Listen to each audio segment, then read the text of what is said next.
Hey guys, Assalamu alaikum. I'm Aleeza Altaf from 8th Green from AIIMS-HANDWARA.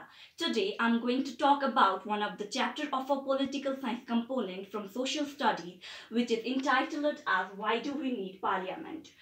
Firstly, let us talk about this parliament because the main point of this chapter is parliament. So parliament, when we define it, it is simply the legislative body which makes and changes the laws of a country.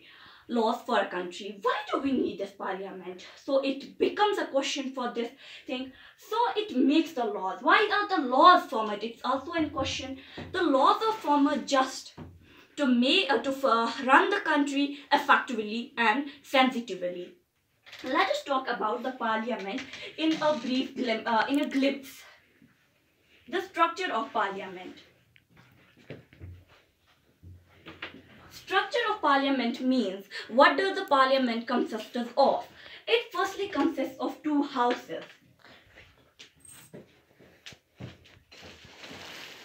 One house is named as Rajya Sabha, another house is known as Lok Sabha.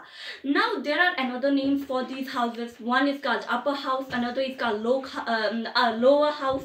So when we talk about the Lok Sabha,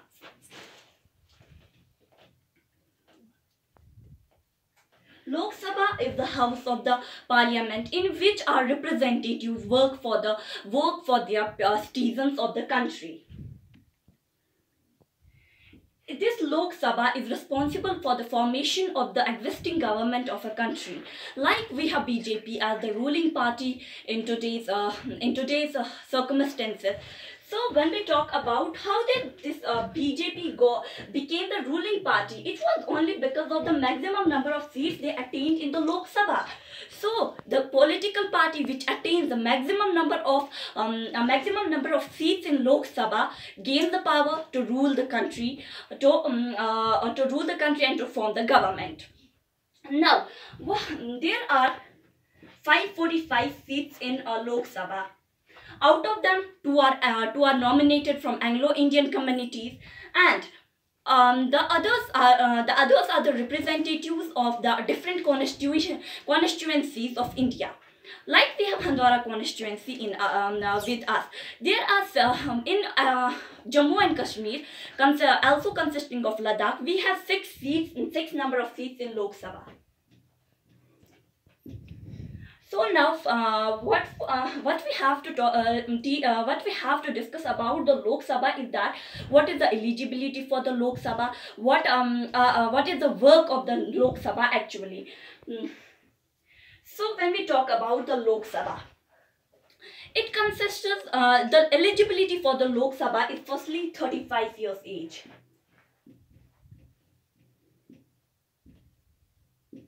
Mostly important, the person should be the citizen of India, which is a common fact for the representation of the Lok Sabha. So the person who is having the who has attained 35 years age is capable, is eligible to become the candidate in the to become the representative in the Lok Sabha. The Lok Sabha members are elected through the general elections, which are held after 5 years, regularly after 5 years.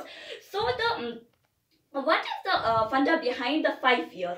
After 5 years, if we will think that that the representatives which we had chosen for us was not effectively working, so we can give vote to any other representative and make him any other candidate and make him our representative, and we can neglect the other one. So now it is another eligibility for the Lok Sabha is the person should not be bankrupt, the person should not have any criminal records, etc.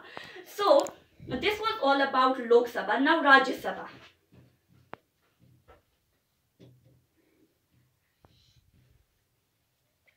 Rajya Sabha. When we talk about the Rajya Sabha, as we know that is the upper house of the parliament, so it is also known as Council of States.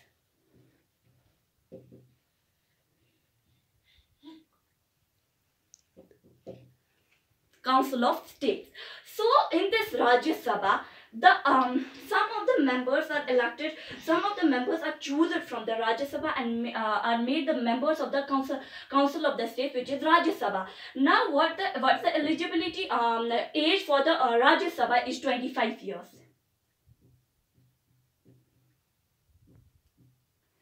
After every year, one third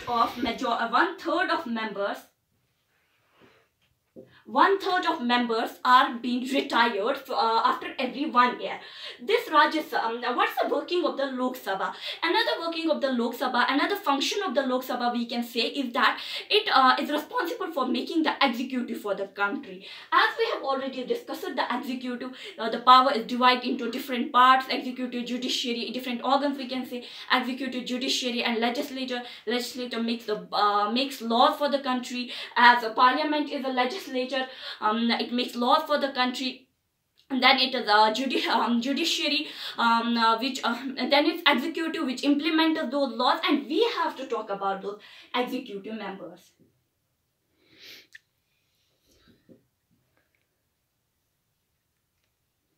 As we all know, the Prime Minister of our country is PM. PM of our country is Narendra Modi. So he with his ministers, which are being chosen from the elected, which have been chosen from his political parties, who have a seat in the Lok Sabha, execute the laws and rules in the country. So now, who is the Prime Minister for a country? The any political party has its head. So the head of the